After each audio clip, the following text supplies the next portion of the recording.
Le football est parfois cruel, vraiment. Hier, on célébrait parce qu'on était tous contents qu'une équipe sur le terrain méritait le gagner, a finalement gagné. Aujourd'hui, c'est exact opposé parce qu'il n'y a eu qu'une seule équipe pendant tout le match, c'est l'Atlético de Madrid. Et là, je vous parle d'une manière tellement impartiale. Vraiment, ça fait mal.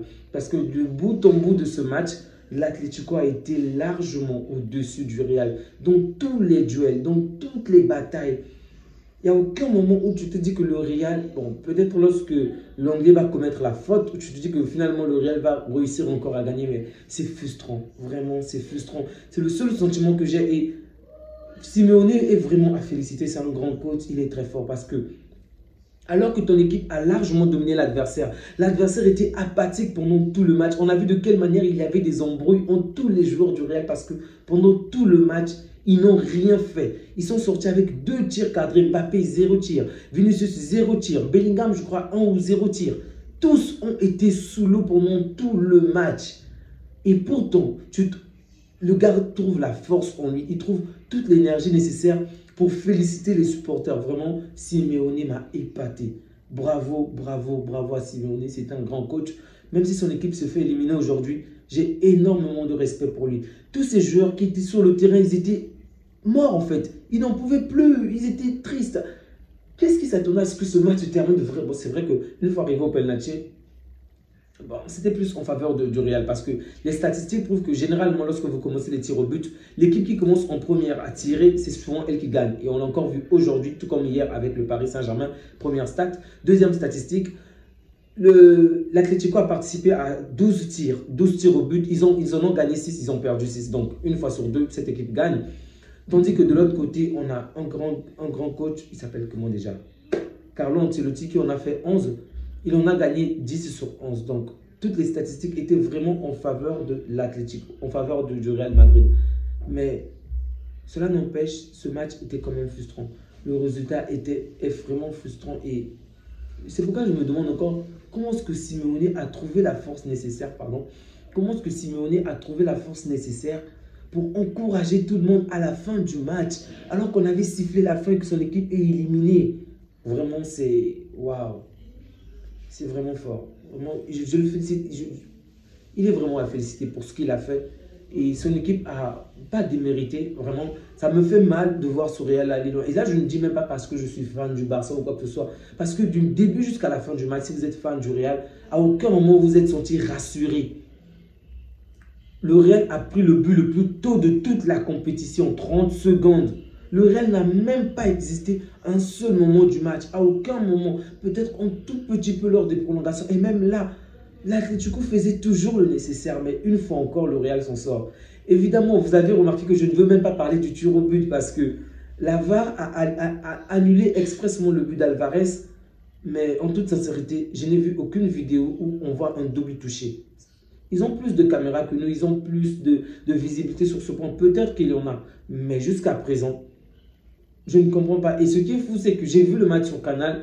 Aucun journaliste jusque-là n'a trouvé la vidéo où il y a eu le double touché. On s'est simplement contenté du cri des joueurs du Real et de la décision de la VAR, mais il n'y a aucune vidéo qui montre. En tout cas, je n'ai pas encore vu. Peut-être que pendant que je fais cette vidéo, il va en avoir. Mais pour l'instant, je vous jure, en toute sincérité, je n'ai pas vu une seule vidéo, une photo ou que ce soit. On voit Alvarez toucher la balle 2 fois. Bon, c'est une décision. Si réellement c'est ce qui est fait, c'est normal que le Real gagne. Mais si ce n'est pas encore fait ici, c'est encore une fois une décision mitigeuse. Là, ça sera tellement triste parce que l'Atlético méritait mieux. Vraiment, l'Atlético méritait mieux en tout point.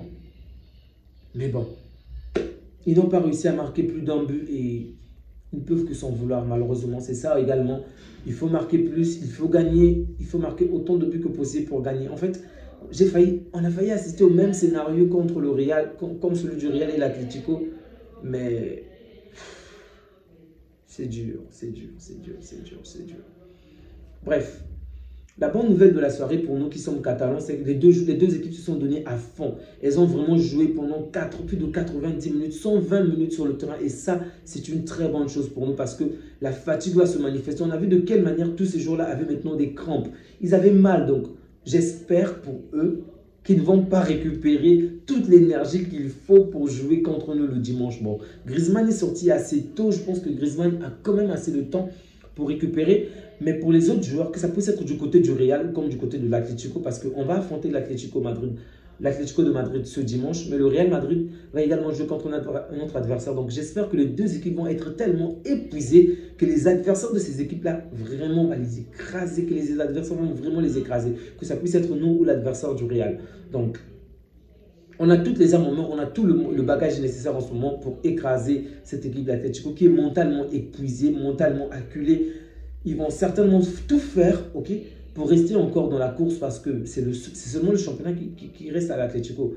Le championnat et la Coupe d'Espagne, mais c'est tout ce qui leur reste en fait. Et ils sont obligés de se battre, d'utiliser tous les moyens qu'ils ont. Donc je pense qu'ils vont vraiment jouer un match kamikaze contre nous. C'est maintenant à nous d'être prêts. C'est à nous maintenant de tout donner pour gagner le prochain match. Mais ce score est encore frustrant, je vous assure. Que vous puissiez être fan du Real ou pas, si vous regardez ce match-là d'une manière si impartiale, vous trouvez que c'est frustrant parce qu'il y a une équipe qui a vraiment fait le nécessaire pour gagner et une autre, malheureusement, d'une manière ou d'une autre, finit par gagner, vraiment. Oblak peut quand même s'en vouloir parce que son arrêt sur... Il a fait un bon match, il a fait un très grand match, mais son arrêt n'a pas été exceptionnel face à Rudiger. C'était triste. Il avait pratiquement arrêté la balle, mais la balle a été plus puissante et au final, c'est Rudiger qui marque. Triste, triste réalité. Donc, comme vous le savez certainement, le Real va affronter Arsenal et ça aussi, c'est un match intéressant. Parce qu'en termes de forme en ce moment, si Arsenal pouvait affronter le Real, on est tous d'accord que Arsenal passerait sans aucun problème parce que le fossé entre les deux est beaucoup plus grand. Arsenal est beaucoup plus cohérent, un collectif plus concret, plus vrai en fait. Malheureusement, il faut le dire ainsi, un mois va s'épuiser avant la phase des quarts de finale. Donc pendant un mois, tout peut changer. Le Barça qui est en forme peut être en méforme. Les joueurs qui ne sont pas blessés peuvent être blessés. Ceux qui sont en forme peuvent changer complètement de forme. Pendant un mois, on va devoir attendre. Mais je vous assure que j'ai tellement hâte que ça commence vite. Parce que je ne sais pas ce qui va se passer dans un mois. Mais là, par rapport à la forme des équipes, en toute sincérité, du côté gauche, je vois Arsenal et le Paris Saint-Germain passer. De notre côté, c'est difficile. Donc, normalement, on devrait passer, même si ça sera compliqué. Il ne faudrait vraiment pas sous-estimer le Dortmund. Je pense qu'on va quand même passer. Et le Bayern face à l'Inter, c'est compliqué à dire parce que l'Inter est plus rassurant. L'Inter, c'est l'équipe qui prend le moins de buts possible. C'est l'équipe qui a pris le moins de buts possible dans cette compétition. Et elle est plus... Elle ne crie pas, ok? On n'entend pas forcément parler d'elle comme le Barça, le Paris Saint-Germain, mais elle avance petit à petit, sans crier bagage en fait. Et moi, je pense que l'Inter va s'imposer, ok? Bon. Si le match devait se jouer aujourd'hui, l'Inter s'impose de base. Mais comme je l'ai dit, un mois, on va attendre pendant un mois. Et c'est énorme, un mois. Tout peut se passer pendant un mois. Donc, si je me base que sur la forme actuelle, je pense que l'Inter passe et l'Inter nous affronte. Et espérons qu'on sera meilleur dans les dernières lignes pour pouvoir battre cette équipe. Du côté du Real, en tant que grand fervent du Barça, en tant que grand amoureux du Real, je veux souhaiter que le Real se fasse éliminer. Non, je plaisante. Bien évidemment, que le Real ne gagne pas, ce n'est pas mon problème. Tout ce que je veux, c'est qu'on aille loin en finale et qu'on aille remporter cette coupe. Et peu importe l'adversaire, nous devons renverser cet adversaire. L'autre frustration de la soirée, c'est voir Lille évidemment s'incliner face à Dortmund. Je ne vais pas vous mentir, de tout mon cœur, je souhaitais que Lille passe. Même si Lille a battu l'Atlético et le Real Madrid, je pense que Lille a peut-être... C'est plus facile de vaincre Lille que Dortmund en Ligue des Champions parce que Lille n'avait jamais atteint les quarts de finale. Donc ça devait être pour cette équipe une première expérience et on devait facilement s'imposer. Tandis que Dortmund a quand même une certaine expérience. Et rappelons-le, l'année dernière, ils sont arrivés en finale en battant même ce PSG.